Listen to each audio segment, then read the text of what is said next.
नमस्कार किसान साथियों, फार्मर्स वेलफेयर हब के चैनल पे आपका बहुत बहुत स्वागत है। उम्मीद करता हूँ आप सभी तंदुरुस्त और सेहतमंद होंगे। किसान साथियों, बात करते हैं नरमे में गुलाबी सुंडी की। तो पिछले साल काफ़ी लार्ज स्केल यानी कि बड़े स्तर पर गुलाबी सुंडी ने किसानों के खेत में नुकसान किया था। इसलिए अब इस साल किसान भी डरे हुए हैं और सरकार भी काफ़ी एडवाइजरी जारी करके या ट्रेनिंग के द्वारा किसानों को गुलाबी सुंडी के नुकसान को जांचने या कौन से ऐसे तरीके हैं जिससे आप पहले ही गुलाबी सुंडी के नुकसान के लक्षण को देखकर उसकी रोकथाम के लिए जो ज़रूरी कदम हैं वो उठा सकें। तो किसान साथियों, इस वीडियो में आप भी गुलाबी सुंडी के प्रकोप को फूल निकलने की अवस्था में कैसे जांचें व कैसे प्रॉपर कंट्रोल करें, इसके बारे में आप जानकारी लेंगे। साथ ही गुलाबी सुंडी के प्रकार व जीवन चक्र के बारे में भी जानकारी लेंगे और जो हरियाणा गवर्नमेंट या हरियाणा कॉटन विभाग की तरफ से जो एडवाइजरी जारी हुई है उसके बारे में भी आप चर्चा करेंगे। तो सबसे पहले, अगर आप चैनल पर नए हैं तो कृपया करके रेड बटन प्रेस करके चैनल को ज़रूर सब्सक्राइब कर लें ताकि इसी तरह की खेती बाड़ी से जुड़ी जानकारी आप तक समय सिर पहुंच सके। किसान साथियों, पिछले साल गुलाबी सुंडी ने काफ़ी किसानों की फसल को बर्बाद किया है।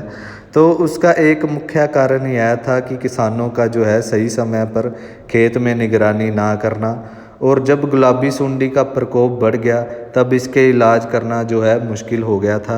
लेकिन इस साल सरकार ने समय समय पर एडवाइजरी भी जारी की है और किसान भी जागरूक हुए हैं कि उनको पहले ही जो है ज़रूरी कदम उठाने चाहिए, जैसे कि जो बीज का चुनाव है या अगेती किस्मों का चुनाव है वो करें, या फूल की अवस्था में ही निगरानी करके प्रॉपर कंट्रोल आप उसका कर सकते हैं। तो किसान साथियों, जो मेन गुलाबी सुंडी के प्रकोप का समय होता है वो फूलों की अवस्था से ही शुरू होता है।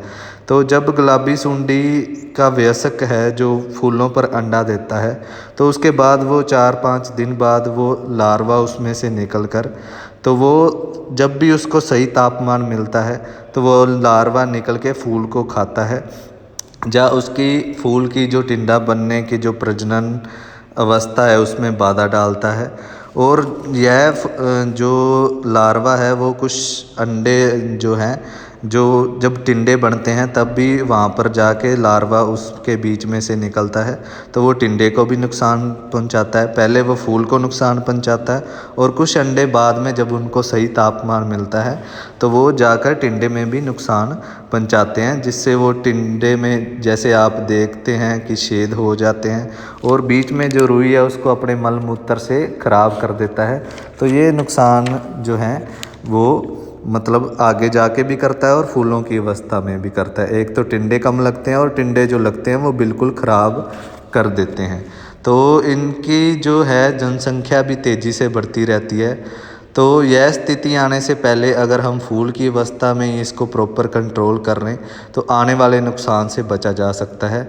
अब फूल में गुलाबी सुंडी के प्रकोप या हमला है, इसको जांचने के तरीके के बारे में बात करते हैं और बाद में इसके कंट्रोल के बारे में भी बात करेंगे। तो सबसे पहले जब खेत में अपने कपास की फसल है तो उसकी निगरानी फूलों व टिंडों पर करेंगे।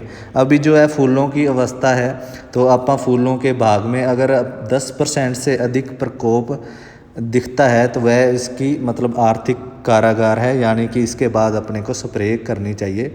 जैसे कि आप 60 फूलों की जांच करें, अगर इन 60 फूलों में से 6 फूल जो हैं जो आपको नुकसान गुलाबी सुंडी के द्वारा पहुंचाए हुए मिलते हैं तो आपको इसकी रोकथाम के लिए स्प्रे करनी चाहिए। तो यह एक तरीका है जिससे आप इसको देख सकते हैं। और अगर इसके बाद में टिंडों की बात करें तो अब पूरे खेत से 20 हरे टिंडे तोड़कर उसमें घुसी हुई गुलाबी सुंडी मतलब आप गिनती करेंगे तो अगर 2 या 2 से ज़्यादा सुंडियां मिलती हैं तो इसकी रोकथाम के लिए आपको तब भी स्प्रे करनी पड़ेगी। तो पहले तो फूलों के लिए अगर 60 फूल में से 6 फूल मिलते हैं आपको नुकसानदायक, तो आपको स्प्रे करनी पड़ेगी। तो अगर आप स्प्रे की बात करें तो इसके लिए जो एडवाइजरी है तो वो तो काफ़ी जो है मतलब प्रोफेनोफोस भी इसके लिए जो है सरकार ने निर्देश दिए हैं। लेकिन जो आप शुरुआती फूलों की दौर में जो हल्की एक बार स्प्रे इमेक्टिन बेंजोएट जो है उसकी 100 ग्राम मात्रा प्रति एकड़ के लिए आप कर सकते हैं। इसके बाद अगर ज़्यादा प्रकोप आए तो डेलीगेट के नाम से, जिसमें स्पिनोट्रम 11.7 SC है, उसकी आप 180 ml प्रति एकड़ की स्प्रे कर सकते हैं। या टाटा स्मिथ का भी है एक प्रोडक्ट आता है, तो इसको भी आप यूज़ कर सकते हैं। पहले थोड़ी हल्की स्प्रे फूलों में, जब भी आपको क्षति बाग दिखे या अंडे भी जो देते हैं फूलों पर, तो उससे अंडे का जो प्रकोप है वो कम हो जाएगा। एक स्प्रे आप फूलों पर ज़रूर कीजिए ताकि जो आगे अपने को नुकसान होने से बचा जा सके। यह गुलाबी सुंडी पहले थोड़े हल्के सफ़ेद से रंग की होती है और उसके बाद फिर गुलाबी हो जाती है और फिर ज़्यादा गहरी गुलाबी होकर यह बाद में वयस्क में बदल जाती है और फिर अंडे देती है। तो यह इसका जीवन चक्र भी है। और इसके नुकसान भी आप स्क्रीन पे देख सकते हैं, कैसे ये फूल पे नुकसान करती है, क्या उसकी ये फ़ोटो आप देख सकते हैं, फूल में क्या नुकसान करती है और टिंडे में क्या नुकसान करती है। तो ये सारी चीज़ें हैं जो आप मतलब इसके बारे में ध्यान रख सकते हैं। और जो कीटनाशक आप छिड़काव करेंगे वो दोपहर से पहले 12 बजे से, यानी कि सुबह सुबह अर्ली मॉर्निंग आप छिड़काव करें। और एक बार एक ही टेक्निकल वाला छिड़काव करें, दूसरी बार टेक्निकल बदल कर इसका छिड़काव करें। अगर वर्षा आ जाती है मतलब कीटनाशक स्प्रे करने के बाद, तो 24 घंटों के भीतर अगर वर्षा आती है तो आपको स्प्रे दोबारा करनी पड़ेगी। इन बातों का ध्यान रख के आप आगे गुलाबी सुंडी से बचाव कर सकते हैं।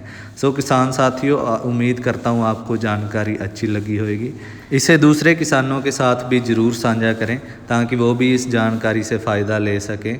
और फार्मर्स वेलफेयर हब के चैनल को ज़रूर सब्सक्राइब कर लें ताकि इसी तरह की खेती बाड़ी से जुड़ी अपडेटेड ताज़ा जानकारी आप तक समय सिर पहुंच सके। धन्यवाद किसान साथियों, आपका दिन शुभ हो।